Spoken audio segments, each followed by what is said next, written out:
Bismillahirrahmanirrahim. Assalamualaikum warahmatullahi wabarakatuh. Perkenalkan, saya Dr. Budi Hernawan dari Fakultas Kedokteran Universitas Muhammadiyah Surakarta di bagian faal. Hari ini kita akan belajar ini tentang praktikum tes kehamilan. Ini kuliah pengantar dari tes kehamilan tersebut. Seperti yang kita tahu, ada tes kehamilan ini. Kita harus tahu hamil itu apa. Hamil itu kan butuh yang namanya ovum sperma. Nah, ovum sperma nanti kalau ketemu kemudian fertilisasi, terjadi fertilisasi. Nah, fertilisasi ini nanti setelah terjadi fertilisasi kemudian baru nidasi. Nidasi itu adalah perlekatan atau menempel di endometrium. Nah, itu baru nanti disebut kehamilan.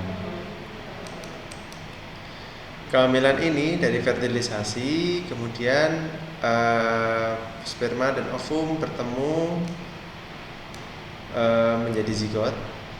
Zigot kemudian membelah menjadi 2 sel, 3 sel, 4 sel, 8 sel, 16 sel, kemudian menjadi bola-bola sel seperti namanya morula.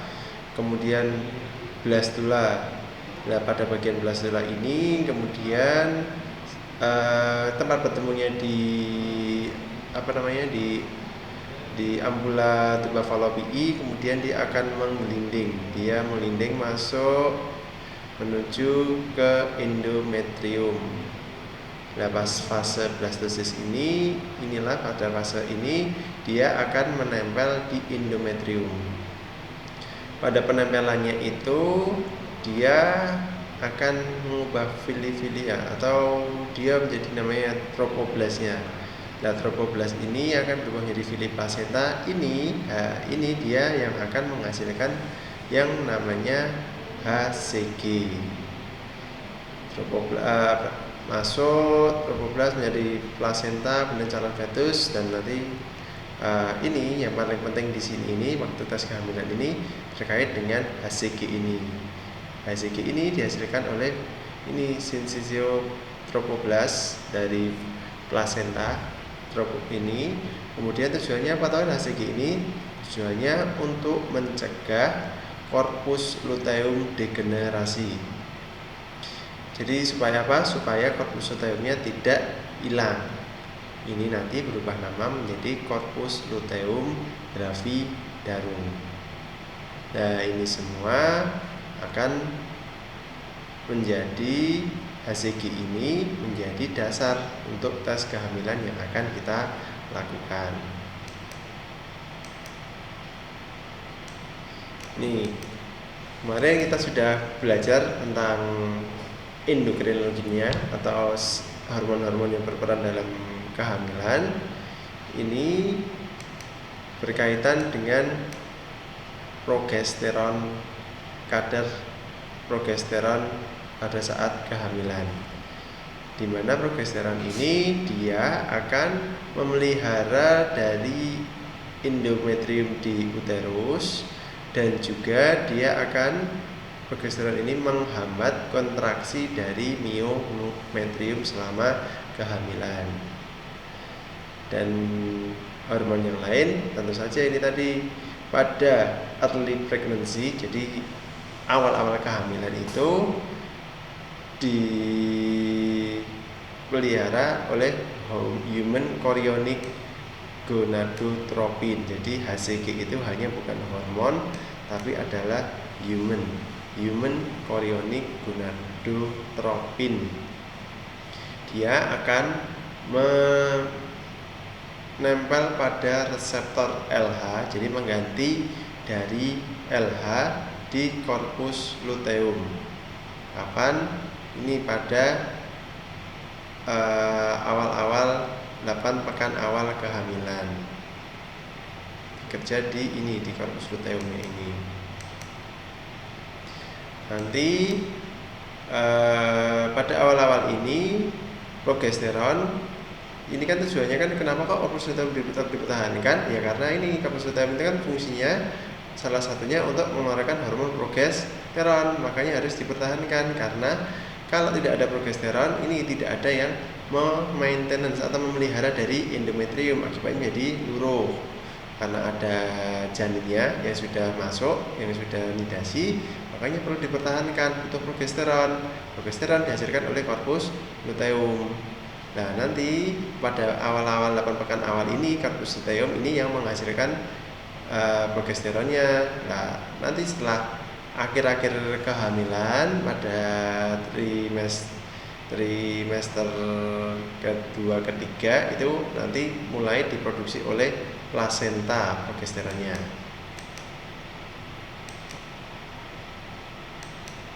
Nih, kita cerita lagi tentang perkembangan embrion awal-awal. Jadi setelah fertilisasi, setelah ovum ketemu sama sperma, embrio ini kira-kira pada 4 hari awal dia setelah fertilisasi ini, dia akan dituba falopii. Ngapain ya? Itu tadi dia akan mulai pembelahan sel, belah 2 sel, 4 sel dan sebagainya. Kemudian nanti setelah itu, setelah pada tahap blastosis ini, tahap blastosis, dia akan mulai masuk ke dalam uterus. Nah, setelah masuk ke dalam uterus ini, kalau sudah fase blastosis ini, dia bisa akan menempel atau menidasi di bagian endometrium. Biasanya di bagian atas, karena biasanya di situ memang ada reseptornya, reseptor yang nyuruh, di sini loh, ini loh nempelnya di sini ya. Harus di bagian atas dari endometrium atau di daerah korpusnya. Kemudian pada hari ke-6 itu tersebut akan ada namanya sel trofoblast yang nempel, yang masuk ke dalam plasenta itu. Kemudian embrio ini bikin atau mulai memproduksi yang namanya HCG. Nah, ini pada normalnya ini akan mengalami penggandaan setiap 3 hari dan akan kadar puncaknya dari HCG ini sekitar 2 bulan kehamilan atau 8 pekan puncaknya. Ini tugasnya HCG itu ngapain? Nah, ini tadi saya bilang HCG ini dia akan menempel pada reseptor LH. Reseptor LH ini seharusnya kan dia mempertahankan korpus luteum, tapi karena proses negatif feedback dari progesteron, LH akan tidak diproduksi lagi, padahal tetap butuh korpus luteum. Nah, yang mempertahankan ini berganti peran oleh HCG. Dia akan memaintenance atau memelihara steroidogenesis atau produksi dari hormon steroid di luteal, di korpus luteum selama 8 pekan awal dari kehamilan. Nanti HCG ini juga pada kalau seumpama embrionya cowok, dia juga akan menstimulasi produksi dari testosteron di janinnya. Untuk apa? Untuk perkembangan testis. Ini perubahan yang terjadi selama kehamilan. Jadi kehamilan itu nanti dibagi 3 trimester. Trimester awal, trimester kedua, trimester ketiga. Nah, ini gampangannya ini adalah rahimnya. Ini di endometrium di dalamnya sini dia akan ditempeli oleh janin. Nah, janin ini kita lihat tadi dikatakan kalau sinsitoplastnya akan menghasilkan HCG ini sangat banyak pada awal-awal trimester awal. Kemudian pada trimester kedua masih ada tapi sudah berkurang. Trimester 3 juga masih ada tapi jumlahnya akan sedikit, akan berkurang lagi karena nanti ini tadi kan tujuannya kan untuk mempertahankan ini korpus luteum yang ada di ovarium ini untuk menghasilkan progesteron. Nah, pada trimester kedua ini progesteron pabriknya itu sudah berganti atau ditambah dengan di plasenta ini. Jadi plasenta ini menghasilkan progesteron, korpuskulum juga menghasilkan progesteron, jadi tetap ada tambahan, tapi lebih dominan yang di plasenta. Nah, pada akhirnya di trimester awal terakhir ini korpus luteum sudah tidak perlu menghasilkan progesteron lagi, diganti fungsinya oleh plasenta. Nah, ini kita lihat ini adalah plasenta. Ini saya bilang tadi di sini ini di korpus di bagian atas ini memang ada reseptornya yang berguna untuk mengasih tahu sama blastosisnya sini ada tempat untuk menempel. Kita lihat ini kalau seumpama menempel di sini kemudian timbul plasenta, nah ini kan tempat yang paling aman. Coba bayangkan kalau seumpama nempelnya di daerah dekat pintu keluar, di dekat serviks sini. Nah ini kan berbahaya karena ini nanti di sini dinamakan plasenta letak rendah. Ini kenapa? Nah kalau sama letak rendah ini kan bahayanya plasenta kan isinya pembuluh darah semua. Kalau pembuluh darah ini kan kalau ternyata dia nempelnya di sini, ini kan seakan-akan akan keluar darah atau perdarahan. Padahal itu adalah darah dari plasenta, makanya paling normal itu adalah di daerah sini. Kalau di daerah sini memang akan lebih berbahaya. Jadi kelihatan seperti perdarahan, seperti mau abortus, ternyata bayinya normal saja, cuma karena plasentanya letak rendah di daerah sini.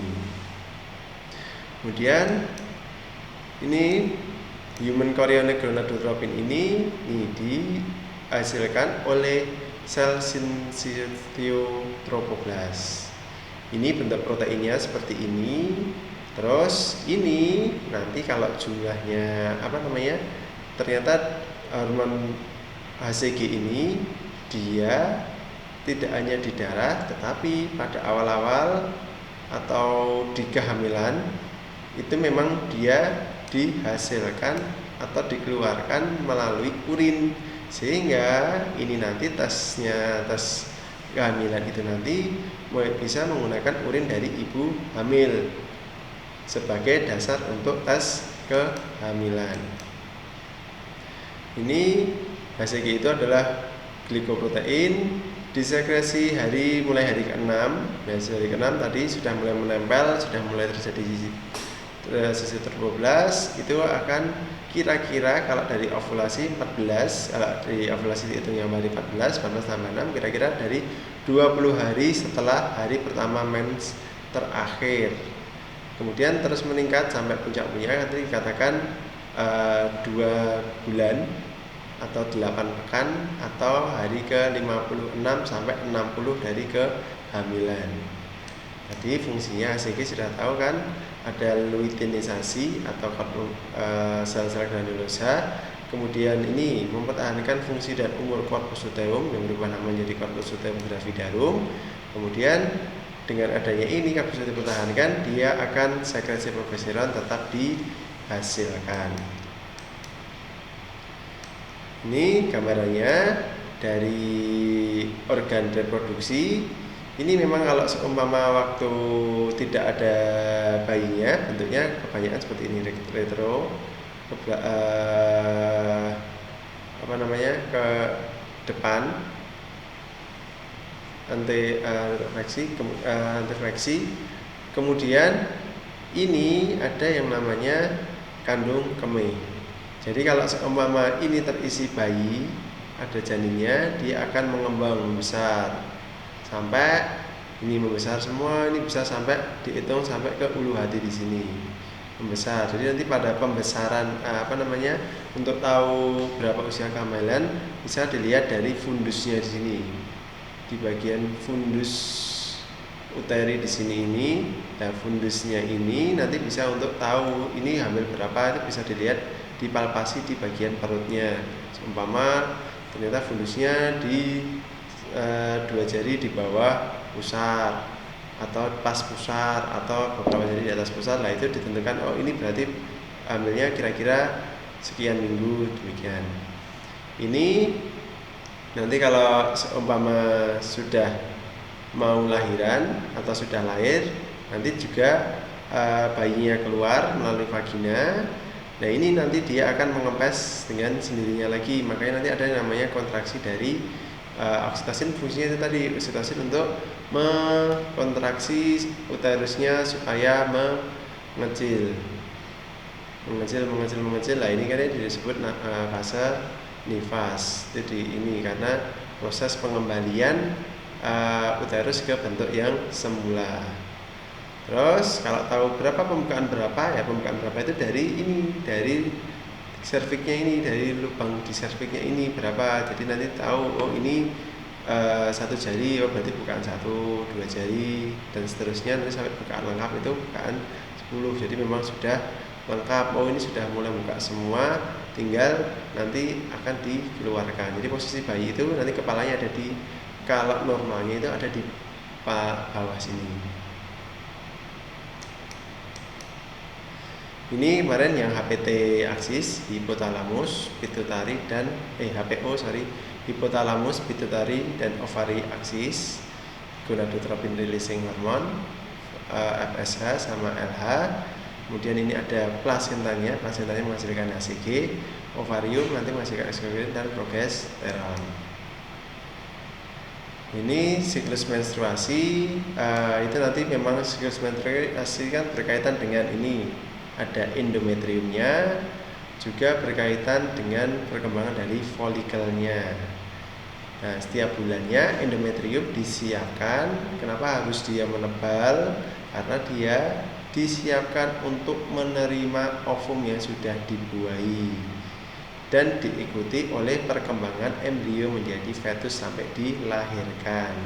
Sehingga tempat yang paling tepat untuk menempel adalah di bagian endometrium. Bagaimana kalau salah nempel? Yaitu namanya kehamilan di luar rahim. Itu bisa di tubanya seperti itu. Jika tidak terjadi ventilasi bagaimana? Nah itu tadi yang sudah menebal, stratum fungsionalnya akan terlepas. Nah siklus ini serangkaian kejadian setiap bulan yang berkaitan dengan pemasakan ovum. Jadi ada siklus ovarium, folikelnya, dan siklus dari endometriumnya. Ini gambarannya, jadi bareng-bareng siklus antara folikel dan antara endometriumnya ini bareng-bareng. Ini folikelnya mulai berkembang, terus ini setelah mens juga akan mengalami penebalan. Terus setelah penebalan nanti terjadi yang namanya ovulasi di folikelnya keluar. Terus nanti di sini sudah mulai menebal, tinggal isinya ini yang diperbanyak.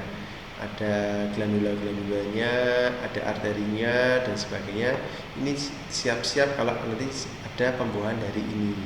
Ini cangkangnya berubah menjadi corpus luteum. Nah, corpus luteum ini nanti yang kalau ada kehamilan dia dipertahankan oleh beta HCG. Nah, kalau tidak ada kehamilan ini menjadi corpus albicans. Nah, ini kisut tidak bisa memproduksi hormon steroid. Akibatnya progesteron tidak ada yang mempertahankan kehamilan, tidak yang mempertahankan endometrium, jadi menstruasi. Ini dari siklus-siklusnya, peristiwanya ini kira-kira itu paling banyak itu 28 hari, tapi normalnya 21 sampai 35 hari. Nah, yang di belakangnya ini atau yang fase luteal ini yang tetap jumlahnya 14 hari. Jadi kalau mau ngitung kapan ovulasi ya dari sini 28 dikurangi 14, jadi kira-kira tanggal 14 dia ovulasi.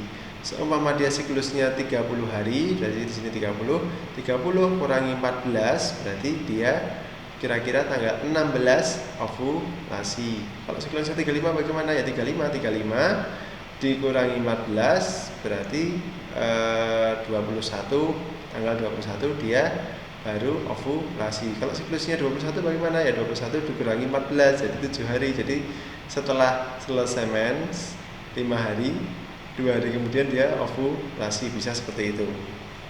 Jadi yang tetap adalah jumlah hari dari fase lutealnya.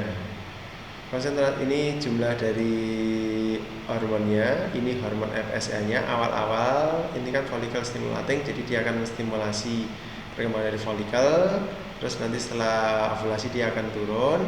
Nah ini follicle-nya berkembang, hasilnya akan ada estrogen yang dihasilkan oleh follicle. Kemudian follicle-nya meningkat, estrogennya meningkat. Nah ini akan memacu feedback positif terhadap LH-nya meningkat. Kemudian terjadi ovulasi. Setelah ovulasi akan turun LH-nya, tapi dia tetap ada karena dia akan membentuk ini corpus luteum, mempertahankan corpus luteum sebentar. Corpus luteum ada, dihasilkan progesteron. Nah progesteron ini dia akan feedback negatif terhadap LH, akhirnya LH turun, tidak ada yang mempertahankan corpus luteum. Terus progesteron akan turun. Kalau hamil, nah ini LH turun, tidak masalah, akan diganti dengan beta HCG. Ini dipertahankan, jadi corpus luteum gravidarum tetap menghasilkan progesteron seperti itu. Kalau yang ini perubahan endometriumnya selama fase menstruasi. Nah ini temperatur tubuh itu ternyata kalau pas mau ovulasi itu akan meningkat sedikit, jadi lebih hangat seperti ini. Ini gambarannya menstrual period, pre-ovulatory, ovulatory, dan post-ovulatory seperti ini. Demikian nanti akan kita lakukan pengecekan dengan urin dari ibu hamil. Terima kasih. Mari kita akhiri dengan baca alhamdulillah dan doa majelis. Subhanakallahumma wa bihamdika asyhadu an la ilaha illa anta astaghfiruka wa atubu ilaik. Assalamualaikum warahmatullahi wabarakatuh.